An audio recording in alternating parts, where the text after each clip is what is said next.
All right, well, let's go ahead and get started here. Ladies and gentlemen, my name is Brandon Van Zee, and it is an absolute pleasure to be able to bring to you a class today around my favorite strategy in the market, which is dividend growth investing. It is a strategy I am very personally passionate about, and I think many people that listen to me in my various classes can sense that coming through the microphone. And so I'm going to hope to give you guys a bit of a kind of an overview of the style. We have to remember that there are a lot of folks in this class, over 100 of you here, so we do want to make sure that we're covering some of the basics for people who have never considered dividend growth investing before. I do realize that many of you in the class used to attend my income classes at my previous employer, so hopefully you guys can be patient with me today as we kind of talk about some of the basics first. As this is kind of more of a preview type of a class, and also a class where I want to check the technology. And so our main focus today, as I kind of mentioned in our sound check before, is you guys keep your pulse on the audio situation here. That's the main thing that we wanted to tighten up from our last round of practice classes. So if you do sense that we're having audio issues, let us know.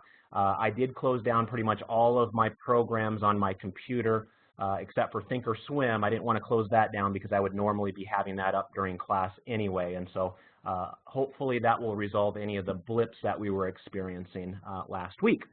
So thank you guys for such an amazing first week at Market Scholars. Holy mackerel. You know, you just never know when you launch a venture the way that David and I have, what the response to that will be. You know, we know that we have a certain amount of loyal followers that would likely, you know, go with us wherever we went, which is wonderful. I can't tell you how thankful I am for that.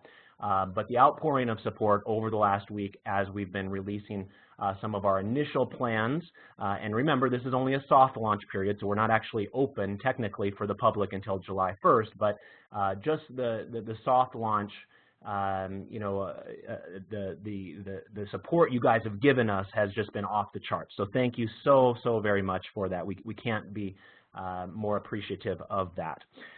Today's class is going to last about a half an hour to an hour, somewhere in there. I didn't really time it. This is a little bit of a different type of a class than I used to teach, which was, you know, a little bit more application-based. But hopefully we can get this wrapped up within an hour's time frame, so we don't have you here all day and you can get on with your day.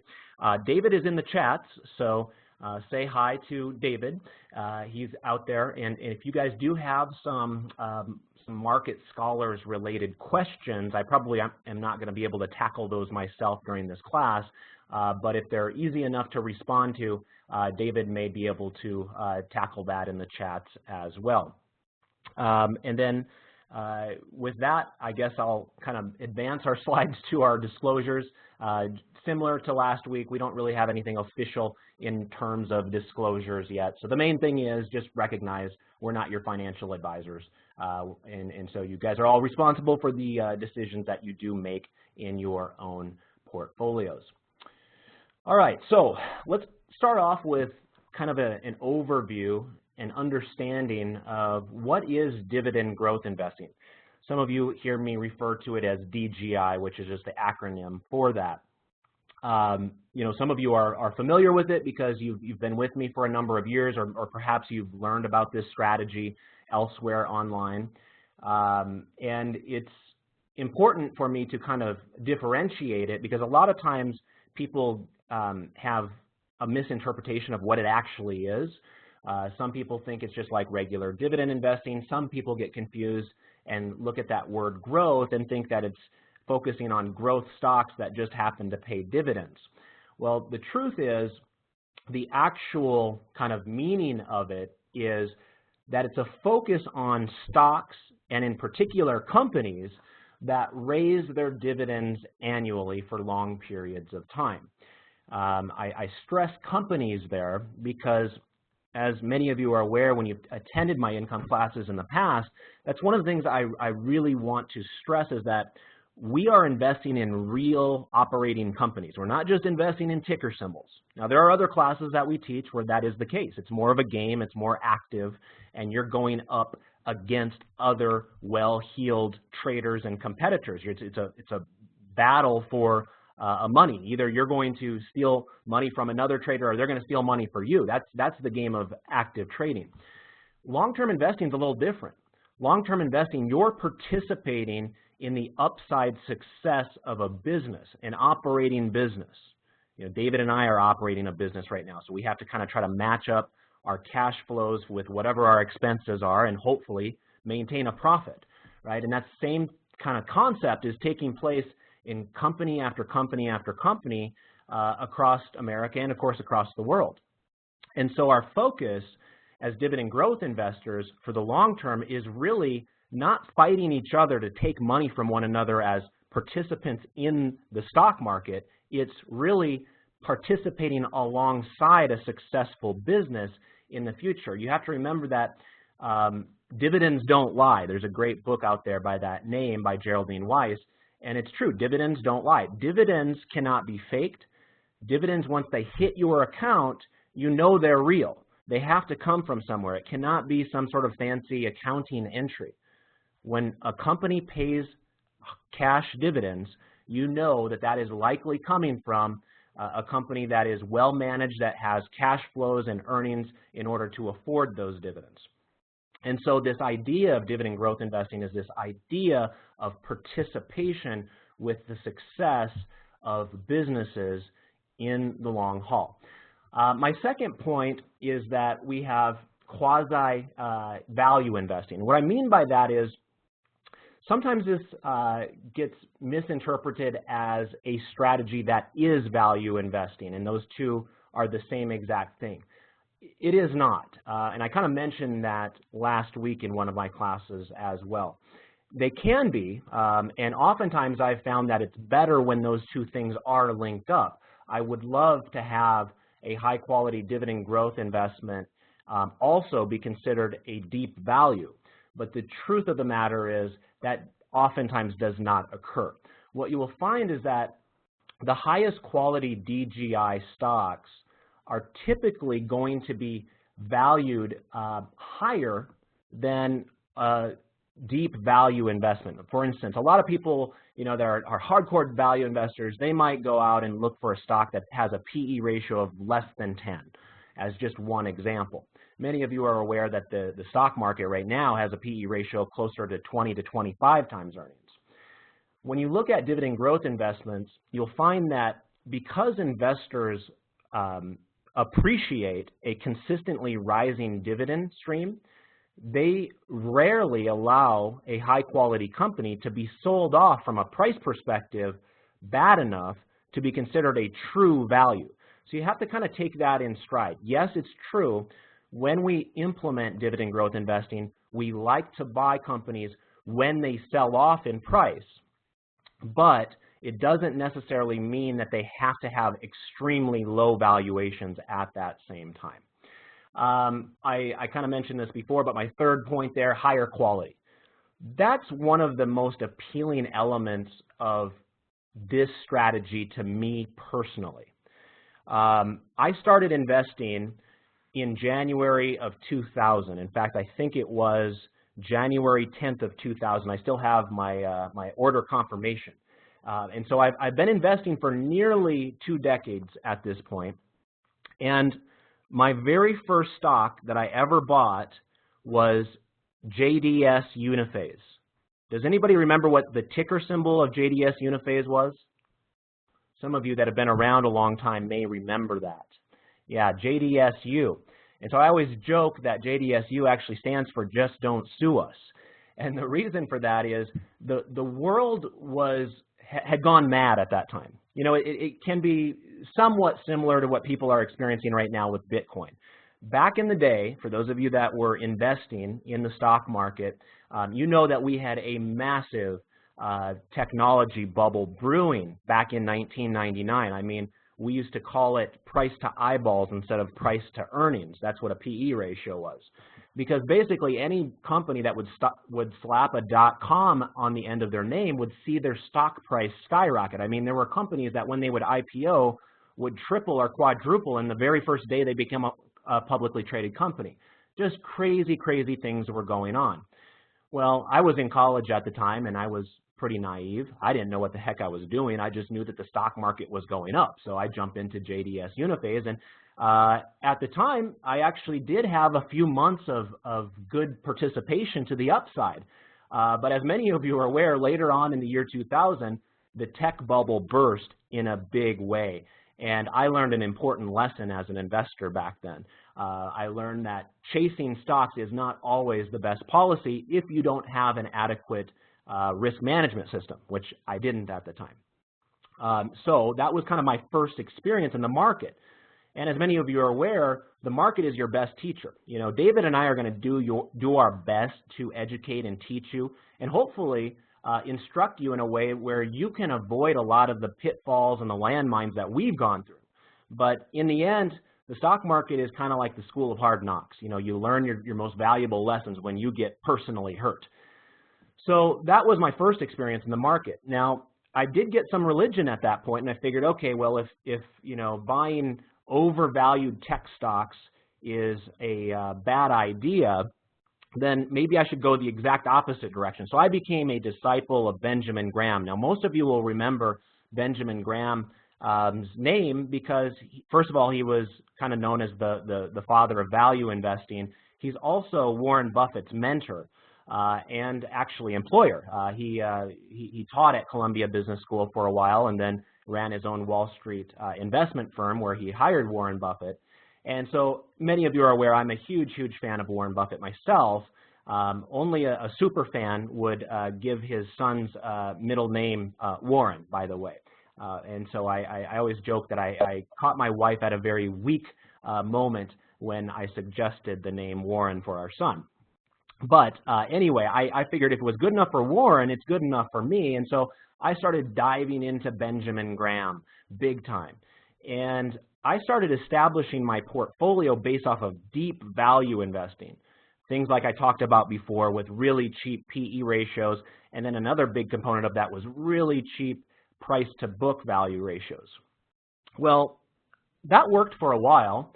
And what ultimately happened is I went into the Great Recession in 2008 and 2009 with a portfolio that was largely structured around the teachings of Benjamin Graham and this low price to book philosophy. What I learned, again the hard way, was my own personality and temperament wasn't all that fit for deep value investing. And the reason for that is because when I looked at my portfolio, there were some stocks in my portfolio where I was truly concerned they were going to go the way of the dodo bird, meaning they were going to go extinct.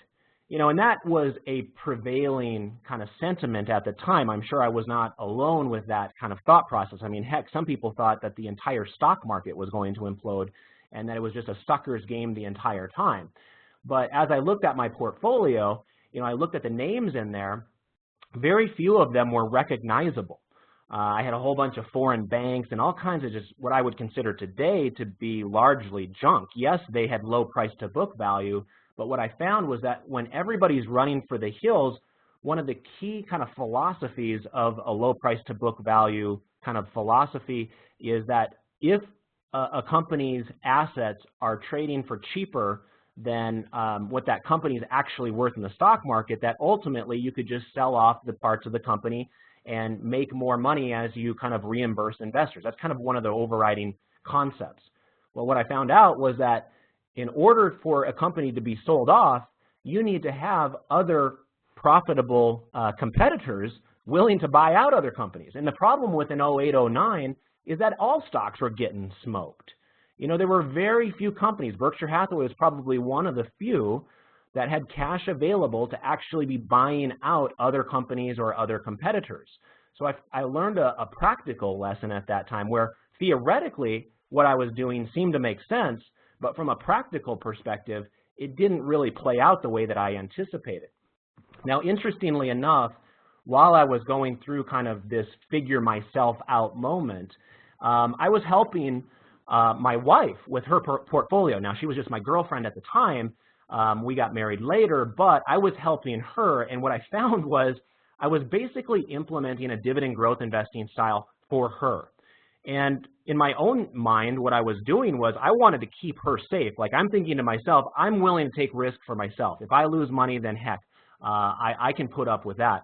But I don't want this woman that I love to have her portfolio starting to bleed over. That's not a good way to make a good impression there, right? And so I was suggesting to her to build her portfolio based off of these well-known mega cap types of names that we all know and love today to be the types of companies that have raised their dividends for many years at a time.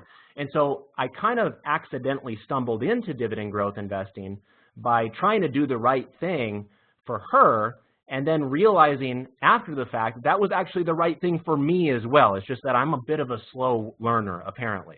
And so that kind of brings us to where we're at today. I really appreciate the aspect of higher quality companies in a dividend growth investing portfolio. Because if we think about some of those names that are very well known, let's think of a Procter & Gamble as just one example. It's not a recommendation, but it's just one example. Procter & Gamble has raised their dividends for 60 years in a row. And it's a company that I would have to believe that most of you do not fear bankruptcy out of.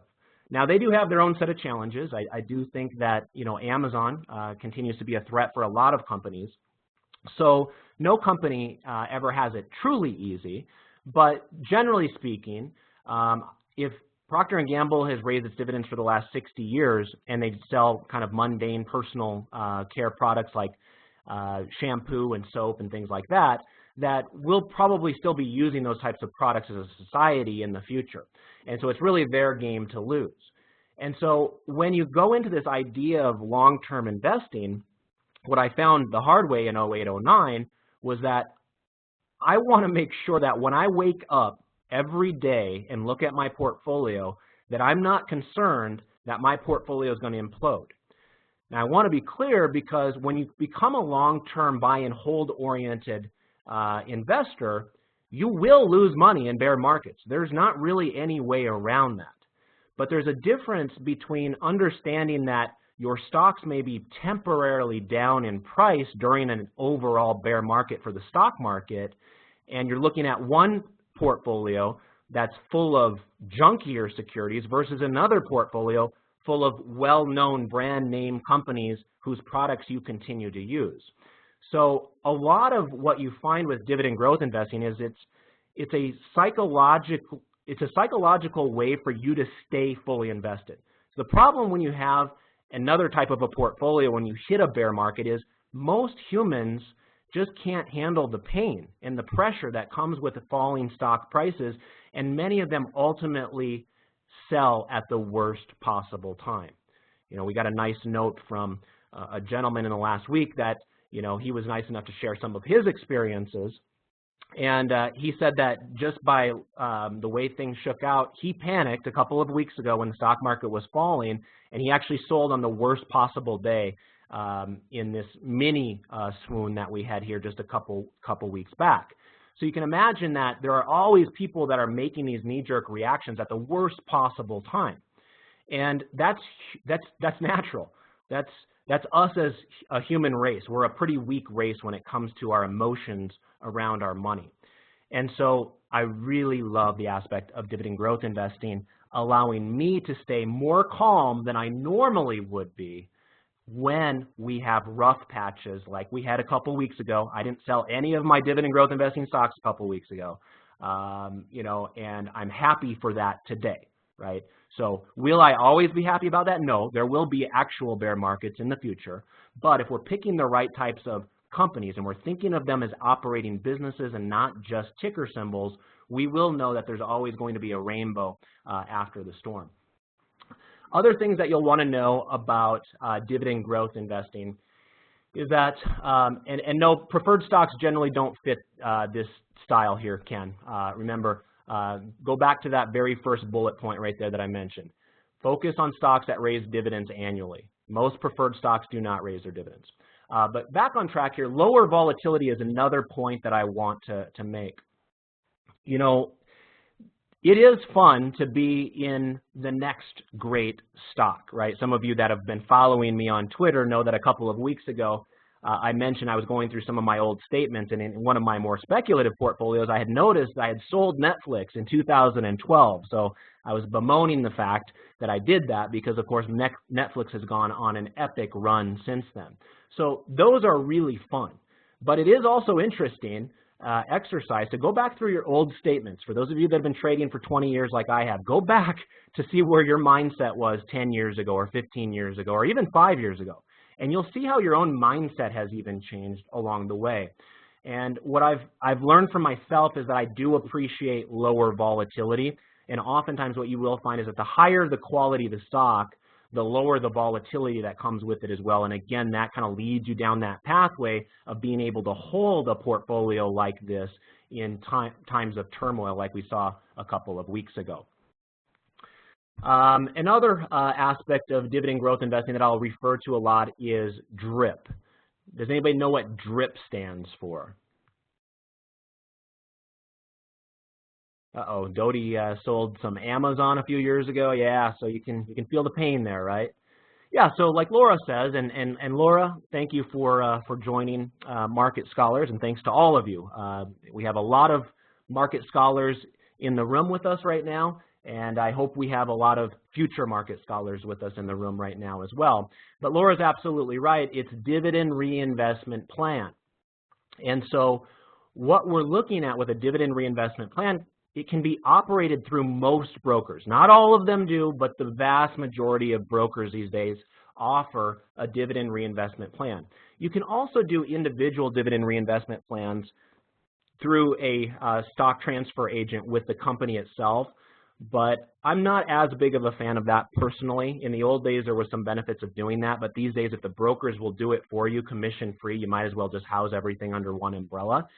But the point is, dividend growth investing can really kick up the portfolio returns over the long haul if you're willing to use a DRIP program. Because if you think about it, what it forces you to do is buy more shares of the same high-quality companies that you've already vetted in good times and bad.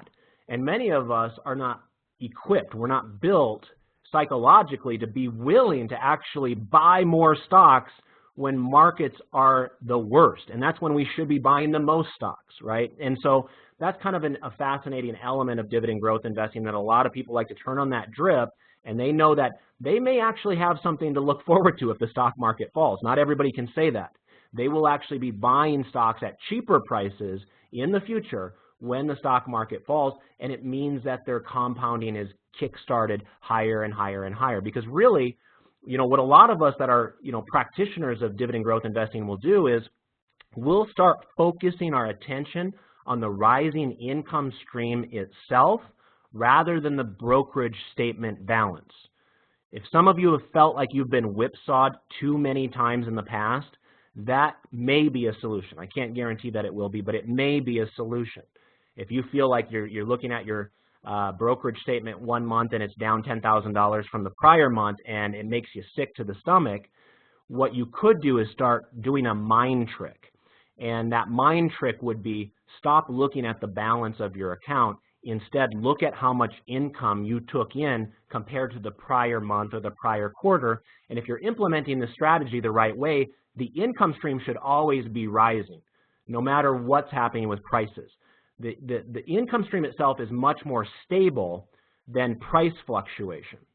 Now, I do believe that over the long haul, price fluctuation will benefit us, but the problem is so many people get so obsessed over prices that they sell out of their portfolio. They don't implement, they don't see the strategy through. So if you can start doing that mind trick, looking at the income stream itself, and then, you know, surprise yourself in 5 or 10 years by looking at the balance of your brokerage statement, it is my belief that in more times than not, your brokerage balance will be up as well. And then it's the long-term time frame, you know, and that is an important element of this as well. You know, so many people, I would have to believe, in the last 9 years, you know, when the other day when I did the Market Outlook video, I said it was the 9-year anniversary since we bottomed in the stock market. Well, I'd have to believe that most people have not been 100% fully invested along the way in those 9 years. And if they're honest with themselves, in most cases, they're probably disappointed by that. Now, it's possible that maybe they're using leverage, and the few times that they are invested, they, make enough money on the leverage to, offset some of the times when they're not invested. So each case is different. But generally speaking, I'd have to believe that there's been a number of times in the last 9 years where people have talked themselves out of the stock market. It's natural. We see the news items and we get nervous about Ebola or Zika or, Donald Trump meeting with the, North Korean leader or whatever the news story of the day is. News is sensationalized and it's almost our worst enemy. News needs to sell advertising. That's their business model to stay profitable.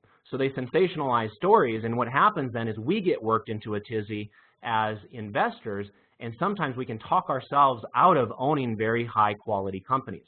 So I really like that aspect of dividend growth investing, keeping me on the rails, keeping me steady from the possibility of talking myself out of very high quality investments. All right, let's go ahead and take our next slide here. And so then the question is long-term investing a worthwhile pursuit? And for some of you, the answer may be no. One of the things I stress with you guys time and time again is dividend growth investing and long-term investing in general is not right for everybody who's listening to this. I'm thrilled that you're listening to it. I'm great that you're hearing me out, but it's not right for all of you. I can assure you. Some people just are not going to be built with the intestinal fortitude needed to hold through thick and thin. But for those of you that think there is something to long-term investing, at least we do have some statistics to help back that up as well. And so you can kind of see here that what I'm showing you, and this is a little bit grainy here, so I apologize for that. This is just a screenshot that I found online somewhere. But this graph here will basically show you 10-year annualized rolling returns. And so what that means is what percentage are you getting if you invested 10 years ago, and then kind of taking those data points every single year along the way. Now, what you're seeing there in front of you is kind of a zero line that's near the bottom of that graph. And you'll notice that there's only a few times in history when somebody that had been holding stocks for 10 years had a negative return. So, if you do have a long-term mentality and you're willing to commit to 10 years, and that's generally what I tell my students. And again, I know that's not right for all of you. Some of you can't commit to 10 years, and that's understandable. The good news is David and I will be teaching lots of other classes at Market Scholars to help you with those strategies. But for those of you that are serious about dividend growth investing, I want you to use 10 years as your marker. Understand that, pretend like you're buying a stock, you're putting it in a time capsule, you're going out to your backyard, you're digging a hole, you're throwing that time capsule in there, and you're not going to dig it back up for another 10 years. If you can do that and you're structuring your account the right way by buying high quality companies when they go on sale and not chasing price and focusing on that income stream, then it is my belief, just through history, as you can see here, it's my firm belief that you will have positive returns over that time period. So I personally do think long-term investing is a worthwhile pursuit. So then what's the goal of dividend growth investing? There's a lot of different things that people will focus on depending on who they are. And so one of them, of course, is income. That makes sense. That's right there in the name dividend, right? A lot of people are attracted to dividends, and they have been for decades, for the prospect of income itself. It's a very practical goal if you think about it, right? You can't necessarily go out and spend your capital gains. Yes, you could liquidate your stocks and spend that money, but income is a very practical resource. It's something that may come into your brokerage account, or who knows, some of you might receive it in your mailbox still. But the point is, that's real money. That's tangible evidence of your success as an investor. And so a lot of people will be attracted to that. Many of the students that follow me are either retired already or retirement is just around the corner. And obviously, many of you are going to have Social Security. You might have some rental income. You might have some pension income.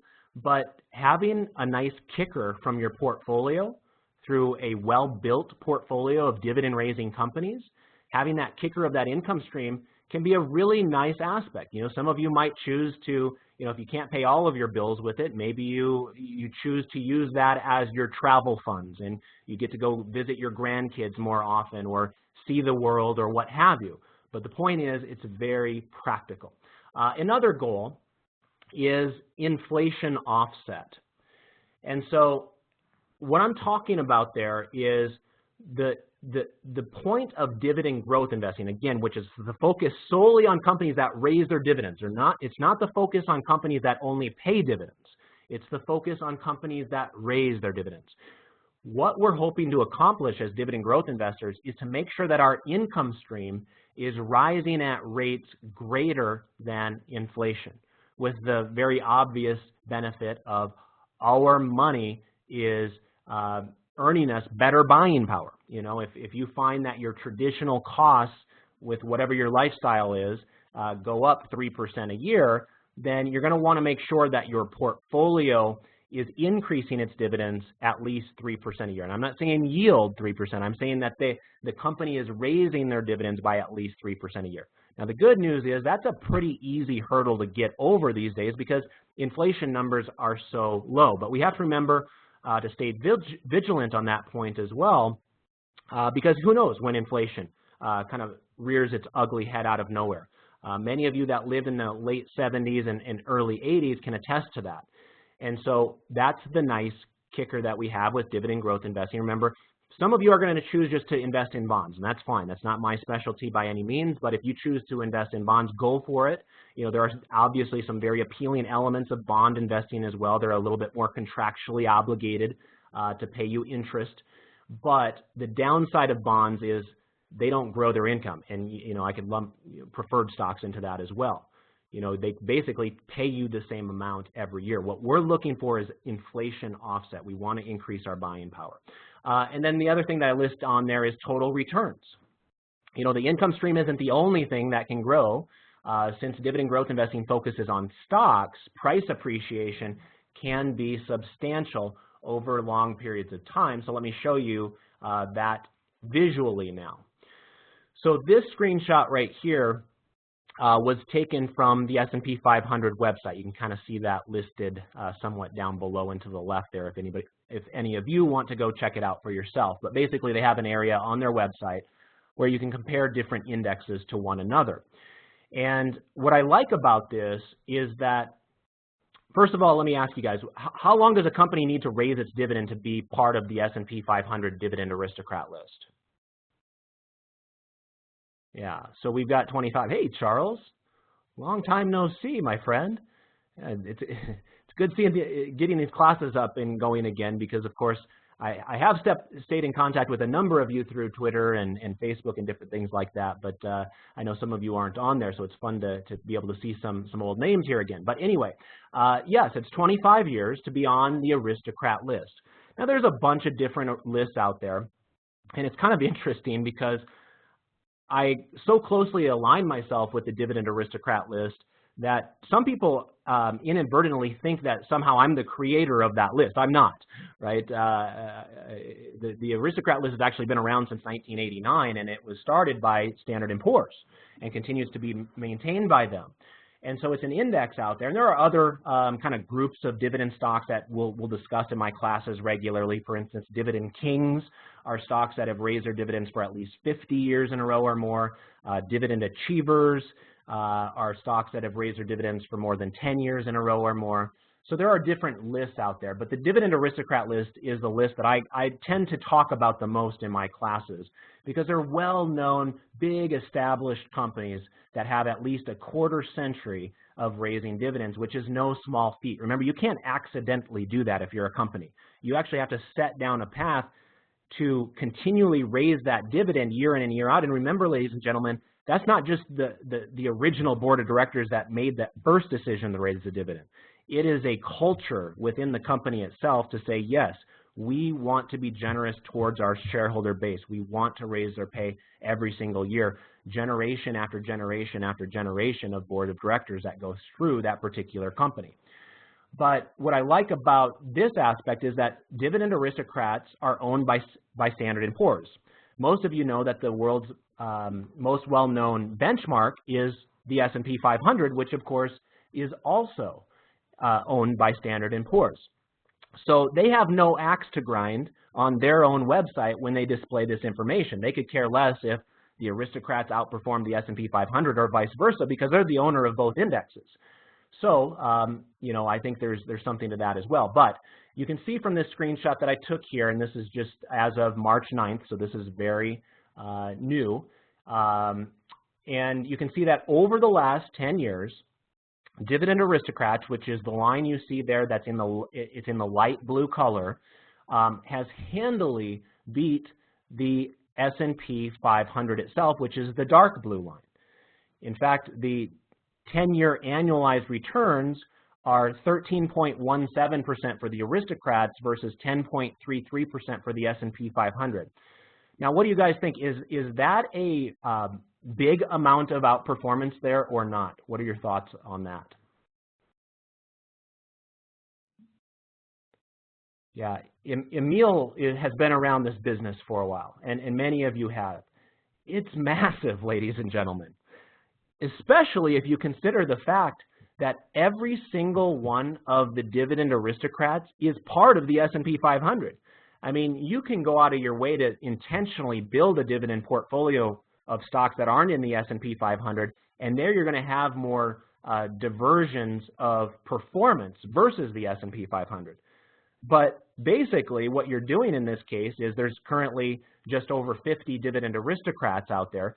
So, you know, approximately 10% of the S&P 500 is the dividend aristocrat. So you're taking one subset of the S&P 500 that makes up 10% of the S&P 500 and absolutely crushing the S&P 500.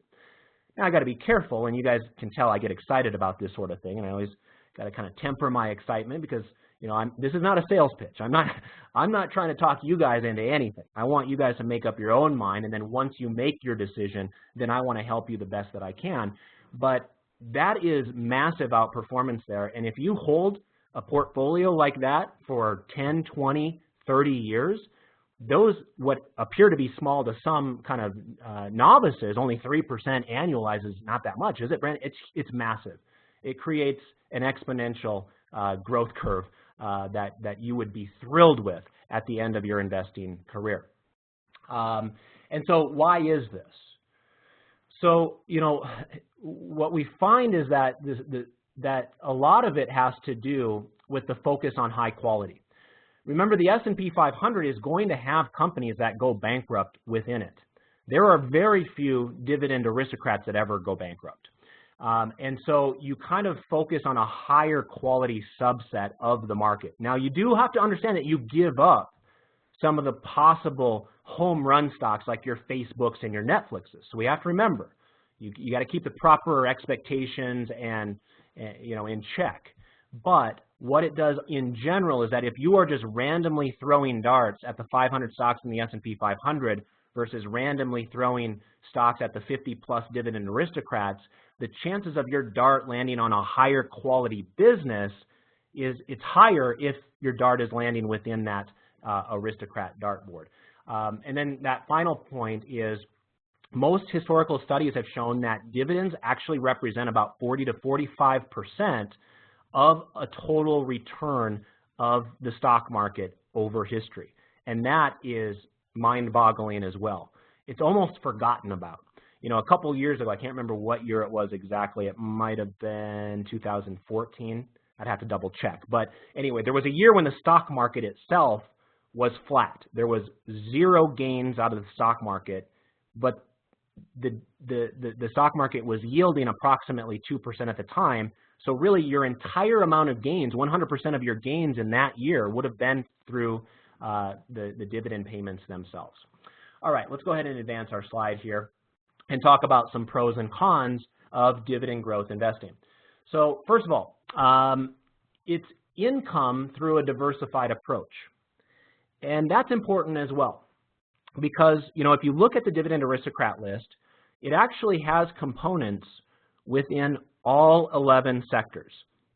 Now, it is true that some sectors are much more represented than other sectors, but if you are somebody that does believe in diversification, it is a way to kind of tackle the stock market and do it through a diversified approach, which many of you are aware is one way to kind of help withstand market turmoil. Another way to do that is through what I call SWAN, and some of you have heard me refer to that before. It's just sleep well at night, right, with higher quality stocks. Again, kind of going back to the Procter & Gamble example, you know, the idea is if you're using these companies' products and you understand them at a base level, you know, and it's within your circle of competence, whatever their business is, then you're going to stand a greater chance of getting good sleep at night. You know, some people accidentally formulate a portfolio based off of a different set of rules that ends up having a portfolio full of cloud computing companies as just one example. Now, some of you might be, you know, very high-tech oriented people because of your career, and that might be within your circle of competence. But what we find is that a lot of people have no idea what's going on with cloud computing, and if that's the case, how do you think their emotional state of mind is going to be if the stock market goes down 10% in a week and their stocks have gone down, let's say, 15 to 20%, which sometimes will happen with the more high-tech areas of the market. So again, the idea is understanding that you're going to give up some explosive gains to the upside, but you're also going to be able to kind of come to terms with your portfolio every night when you go to bed, and you'll understand, okay, as long as people are still buying shampoo tomorrow, there's a decent chance that Procter & Gamble is not going to go out of business. Another pro of dividend growth investing is that it's got a straightforward structure and investing rules. You know, I find that to be a compelling argument for this because I personally believe that most people, if they're interested in this, will be able to implement it. It's pretty straightforward. You know, it makes a lot of logical sense. At least it does to me. And so I'm going to do my best to make sure that it's cut and dry for my students as well. But I really love that straightforward nature of what we're doing. You know, some strategies get so darn complicated that, you know, an investor's head is spinning at the end of the night, and then they give up. And that's the last thing that we want to see. That is the absolute worst outcome, is that somebody has a bad experience investing, and then they say, it's for the birds, you know, there's no money to be made there. Ladies and gentlemen, the stock market starts in the lower left and it goes to the upper right, meaning that the stock market is a wealth-generating machine. If somehow in your brain along the way you convince yourself that it's not, that is going to be your disadvantage over the long haul, and the disadvantage of your family and your heirs and things like that as well. So if a strategy is simple, I think an investor would be more apt to see that strategy through. All right. Let's see here. Less commissions than other strategies. So that one's pretty self-explanatory. If you're a long-term kind of buy and monitor investor, like I mentioned, you're not going to be buying and selling every day or every week or every month. I mean, heck, you might go months without buying any stock. So you're keeping more of your own money and not giving it to your broker. Another benefit is that it's got less time commitment than other strategies. You know, theoretically, once you get your portfolio up and running, you might be able to simply print off your statements once per quarter and just verify that none of your investments have cut their dividend and get on with your life. For a lot of you that are retired, you know, I see Irene Jones is with us today. Irene was actually one of our very first people to sign up with us, and she's always been a very supportive student of mine. But anyway, Irene is going on a big trip to Singapore here in a little bit, and she loves to travel. Her and her husband get out and travel and enjoy life. And so I'm jealous of that, by the way. I love that. But I want you guys to live your life. You know, being cooped up and looking at a computer 24/7 is not really a life. And so enjoy your life. Get out there, have fun with it. And some of the strategies you'll need to babysit. This is technically not one of them. Another pro is that you have a long-term focus, and lack of selling can mean less of a tax hit. Because again, you're not selling all the time. And when you are, oftentimes they're long-term capital gains, and so sometimes you can save a little bit on taxes with that as well. Another pro is that you can compound your wealth in two ways. dividend reinvestment plan, which I mentioned before, and the growth of the dividends themselves. So when Einstein once said that compounding was the eighth wonder of the world, he was really only talking about reinvesting his interest. But remember, what we're doing is actually supercharged compounding because the companies themselves are raising their base rate of their dividends every year as well. All right, let's now talk about the cons. Like any strategy, there are downsides. So it's important for you guys to kind of absorb both what are the possibilities from the positive and the negative perspective. And the biggest con in my mind for some people, now it's not a con for me, so I got to be careful about how I phrase that, but for the typical investor out there, especially those that don't have a lot of experience or context or perspective, this buy and monitor, which is kind of a way of saying buy and hold, but monitoring your portfolio at least quarterly, this buy and monitor style is likely to struggle in bear markets. So, you know, there are some people that get so nervous about price movements that they'll never be able to implement a strategy like this, okay? So I got to be very upfront about that. You know, in my own mind, I think in terms of my portfolio could theoretically go down 40%, and some of you are not going to be able to withstand that pressure. Now, I also believe that that 40% will be more than made up for whenever the bear market turns into a bull market. So as long as I'm not implementing my plan the wrong way and getting so paranoid that I sell at the rock bottom, I do believe and I have faith that a high-quality portfolio will make up all those gains and then some. But I do recognize that is likely a major drawback for some of you, because if you're listening to the wrong people or you convince yourself to sell, I would just as soon have you never ever start dividend growth investing if you're going to be ultimately the type of person that will sell in the next bear market. So you have to kind of commit to this idea of understanding that, hey, when times are good, like they have been for the last 9 years, you know, we're throwing parties and, you know, making the pouring the champagne, cutting the celebratory cake. You know, we're having a party, so to speak, right? Because our long-term investing portfolio is doing really, really well in the last 9 years. But we have to remember that you are going to have to give back a substantial portion of that whenever the next bear market starts. And we know one will start. Of course, the challenge is we never know when it will start. Another con is that dividends, even through dividend reinvestment plans, are taxable. So that's an important concept as well. Sometimes people get confused by that and they think, okay, well, I magically am just building up my my share amounts of my dividend stocks in my portfolio, so there's not actually an income-related transaction that's taking place there. No, technically what's happening behind the scenes is you're getting paid cold hard cash, and then your broker is on, you know, for your benefit, reinvesting those dividends. So that is a taxable event, you know, and you can offset that. Me personally, I do a lot of my dividend growth investing in tax advantage accounts, so that way I don't have to worry about that taxable hit, but that is something that some of you will need to consider. We don't use stop losses here, and so again, that kind of ties back to how we're managing our portfolio, monitoring the income stream itself. And so for some of you that have always used stop losses, this is probably not the right style for you either. Dividends are not guaranteed. Kind of mentioned that before. Bonds typically have more contractual obligations to pay you. If a company decides that they want to, you know, cut their dividend even after 60 years of growth, they have every right to do so. So we have to keep that in the back of our mind.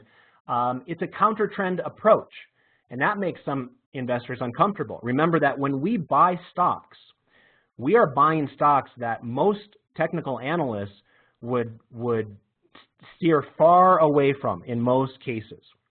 Many of you that attended my income class last year know that we bought Granger, GWW, which is a dividend aristocrat company. And many of you bought it as well. It was probably the most talked about stock in my income classes last year. Well, you guys will know that at the time when we were buying that, that chart looked like a train wreck. I mean, that thing was just, it looked like death.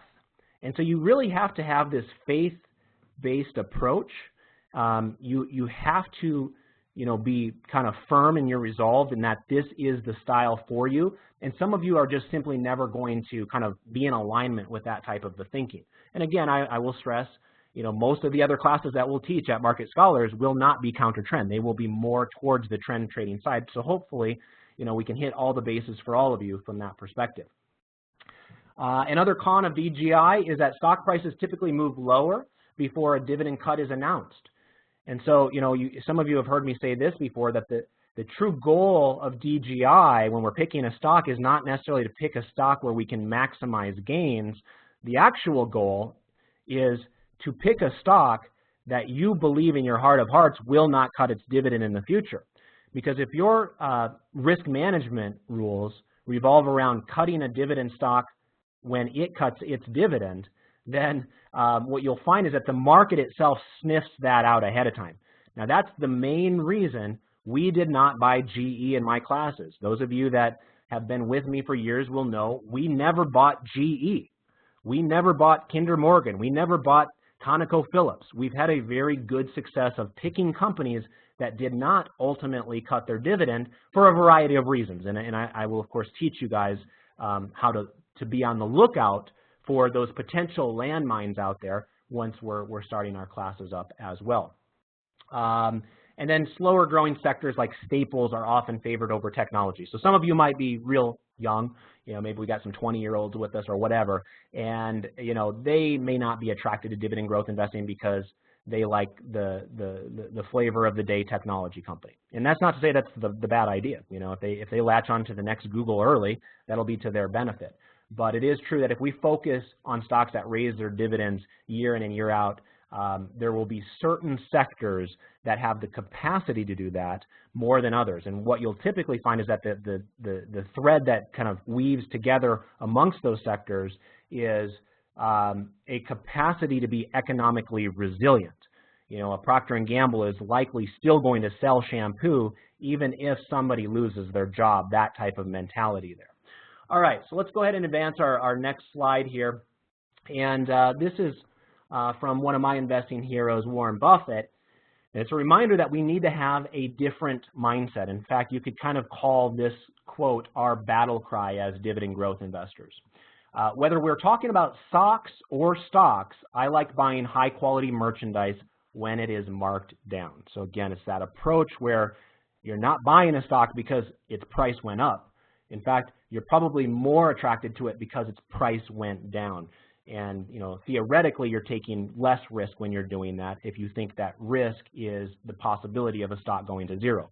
If you're somebody that has a choice of buying a stock when it's 60 or buying a stock when it's 40, technically you're taking less risk when you're buying it at 40 because there's only $40 to zero as opposed to $60 to zero. Now, of course, we never want to ride any stock to zero, but that's kind of the mentality there. Oops, hang on just a second, double click there. Okay, so then we get into some of the elements of a traditional investing plan, which of course we will have one for the various classes that we operate at Market Scholars. And, the question is what to buy. Stocks that have a long history of dividend hikes. And, Eva's point that she just made there in the chat is spot on. She says, he told us there had been a dividend cut in the past, and so I didn't trust it. Indeed, the dividend was cut again, and that is exactly right. I must admit, on General Electric, I was tempted. So you can tell that it's even tough for somebody that has as much experience as I do to stay the heck away. And that's why we have rules built in for that sort of thing. Because GE is certainly a well-known company, right? It's a company that's been around forever. But because they had already cut their dividend in 2008 and 2009, we did not have one iota of interest in that company in our income classes. And I'm thankful for that because, of course, GE has been demolished in a stock price perspective in the last couple of years, and its dividend has been slashed yet again. So what we're interested in buying are companies that have proven to us through thick and thin, in good times and bad, that they consistently raise that dividend. And it's not as hard as you guys might think to find. Again, there's 50-plus dividend aristocrats, meaning that all of those companies raised their dividends in 08, 09, unlike GE, who cut their dividend back then. Another thing that we'll consider is buying stocks that are attractively valued. That's pretty self-explanatory. We're looking for stocks that are unlikely to go bankrupt and stocks that are economically resilient. Again, back to that Procter & Gamble thought process there. What stocks operate businesses that can still generate cash flows in times of economic turmoil. And then we're looking for stocks that have a moat. And as many of you are aware, a moat is kind of a nice way to say a company has a durable competitive advantage.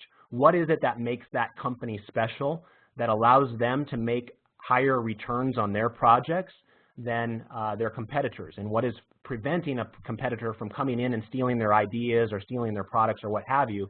And that's a moat. And those are the types of things that I'm going to help work with you guys on in classes as well. So when to buy? So we typically buy when a high-quality stock with a long history of dividend increases falls far enough to have an attractive yield compared to its own yield history. Many of you are aware that I'm a big fan of that concept. And in fact, I have some think scripts that we can use to kind of get a better feel for when a stock is attractively priced compared to its own yield history. You shouldn't just guess about this sort of thing. You should have some sort of factual data to back it up. So the next few slides here are going to show you some examples of that. So first of all, here's Boeing. Boeing, of course, was the best performing stock in the Dow Jones last year. Many of you are aware of the company. And I am proud to say we bought Boeing in my income investing class a couple of years ago, right around that area where you see that black arrow.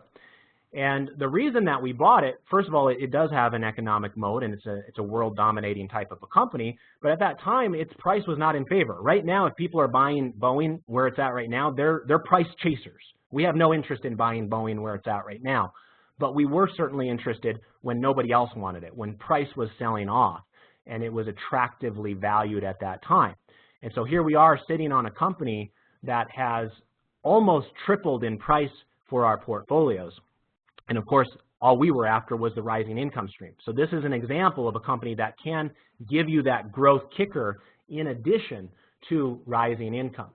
So how did we do that? Well, again, we're looking for those areas where a stock would be attractively priced compared to its own yield history.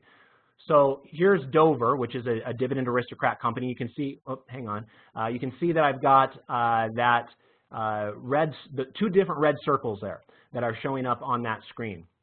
And you'll notice that prices are below that green stair-step line there. Now I'm going to be changing the color of that line to orange just as a heads up, and I've got to recalculate some of those. That's going to be one of the benefits that you guys as market scholars are going to have that other people are not.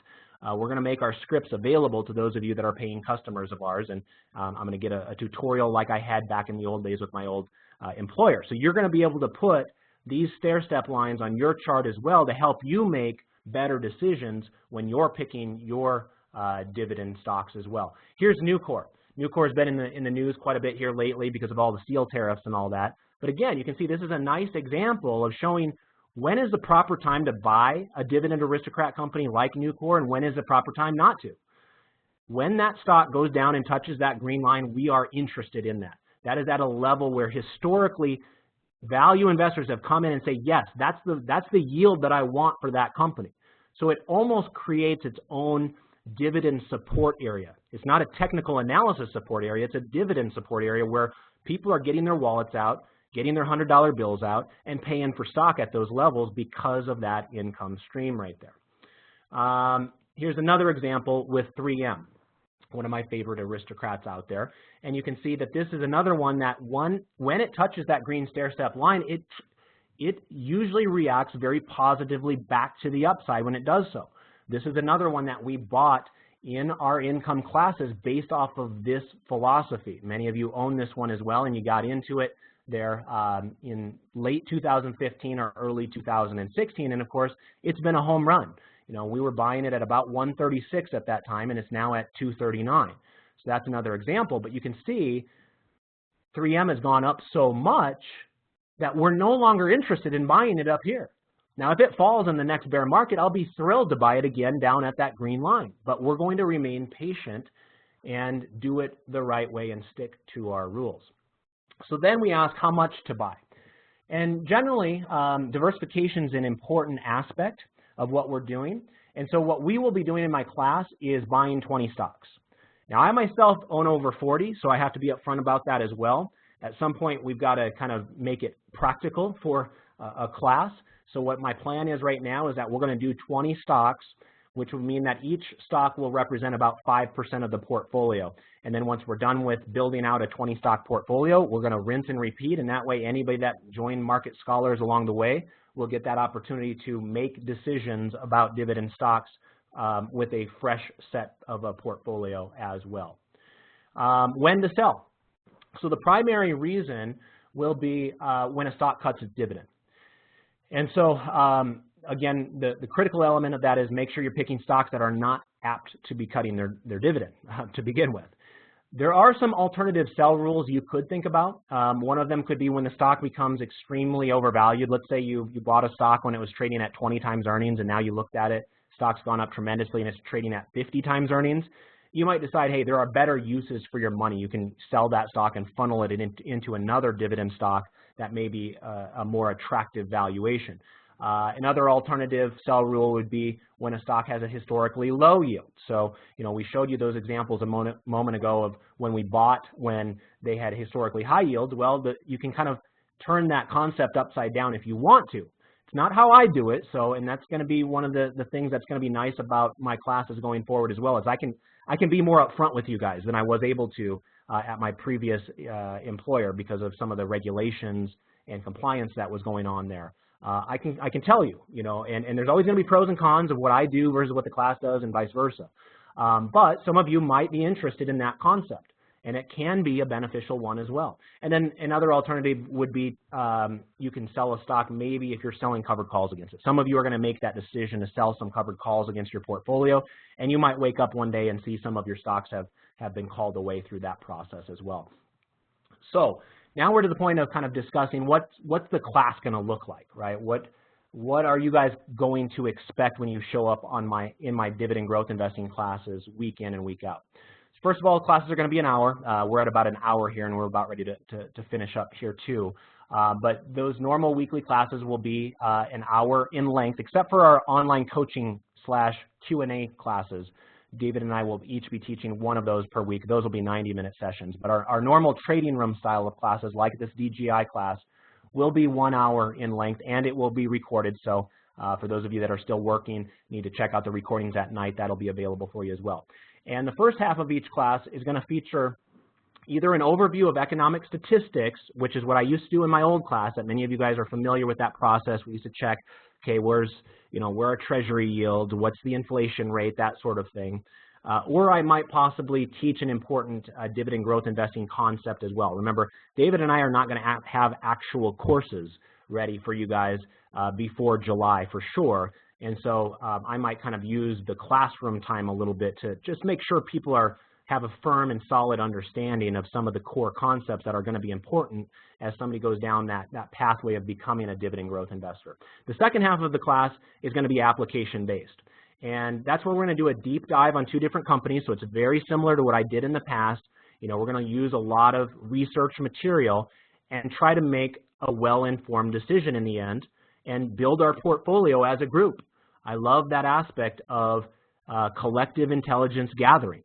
We have some extremely sharp students that attend my classes, which I'm very thankful for. And the way I look at it is let's bounce ideas off of each other. Let's harness the power of that knowledge of a group, and let's build a portfolio based off of that knowledge. And so that will continue just as it had in my previous classes at my previous employer. I'm not going to be doing bonds in this portfolio. I mentioned before that is not a specialty of mine. I don't have an expertise there. I'm not saying bonds are bad. If you need them, by all means, work with other folks for your bond resources. But I'm not going to be teaching them. We might have a concept here or there where we just do a high-level overview of it, but there's not going to be any sort of deep analysis on bonds. And REITs will be a little bit different as well. REITs, I was forced to talk about at my last company because it was built into the investing plan as a separate category of an investment. I do not personally view REITs that way. I view REITs the same way that I view other sectors of the market. And Standard & Poor's apparently agrees with me, which is why REITs are now the 11th sector out there.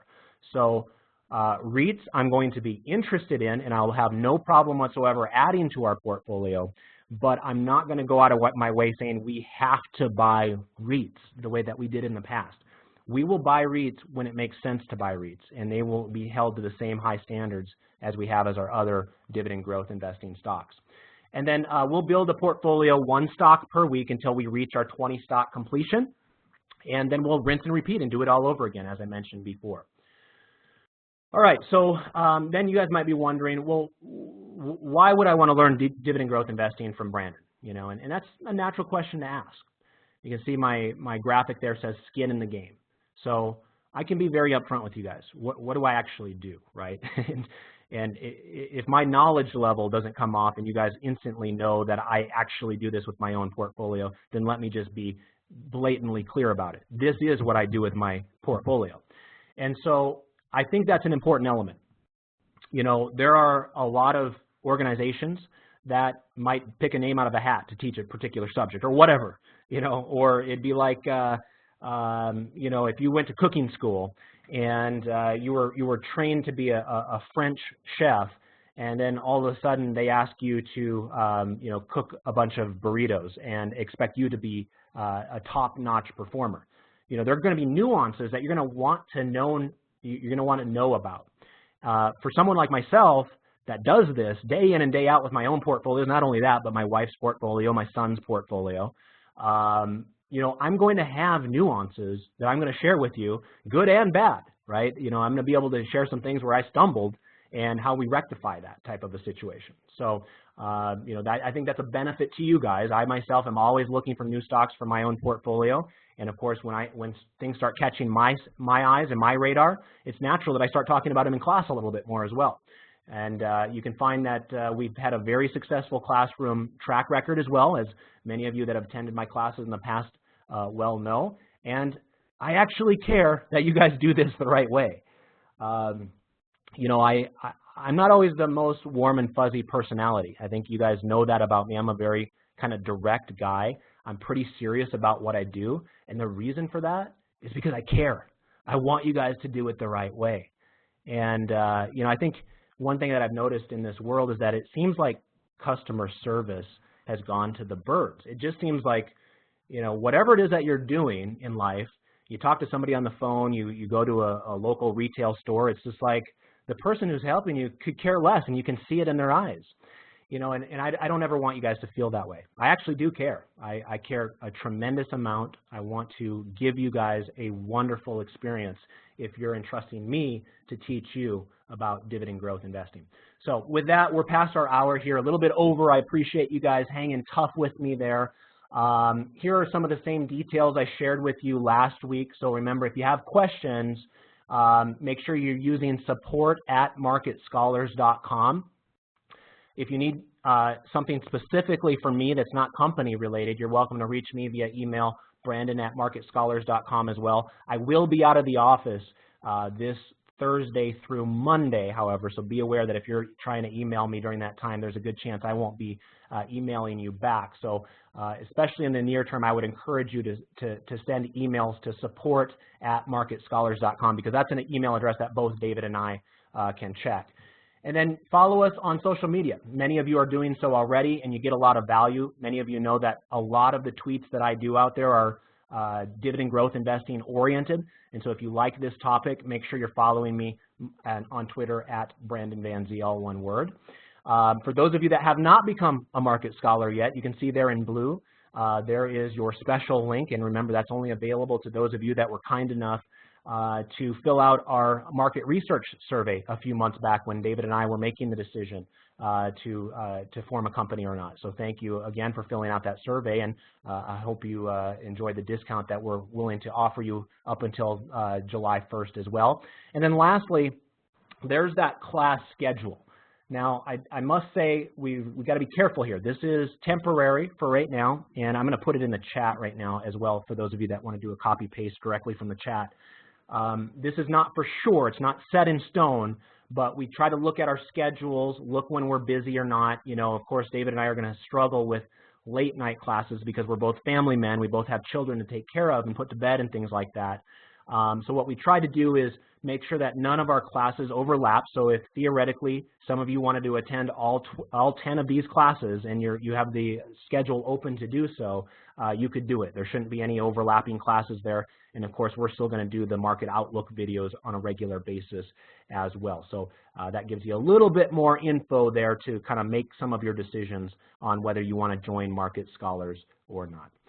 So with that, and by the way, we're going to start March 21st. So I think it's next Wednesday after I get back from my little break there. We're going to start with a pretty full slate of classes there, and we'll be in communication with those of you that sign up with us about where to access those classes and things like that. So thanks for your patience with that along the way, as we're figuring a lot of these things out ourselves as we're just getting started with building a business here. So with that, I want to thank you guys for attending today. I appreciate your attention. I hope this enlightened you a little bit more about what dividend growth investing is and what we're hoping to accomplish in my classes once we kick into full gear here in a few weeks. And we would really encourage you guys to reach out if you have questions about what to expect if you plan on signing up for Market Scholars. We want to be upfront with you. You know, one of the things that I've been mentioning to people is, you know, we're not going to have inbound customer service or technical support. And I would rather lose a sale to you guys and be upfront with you on that than have a bad experience where somebody comes in and saying, well, you know, with big companies, I always get to talk to somebody every single day and they help me with this, that, and the other thing. You know, with David and I, we're not going to be able to do that. It's a two-person company.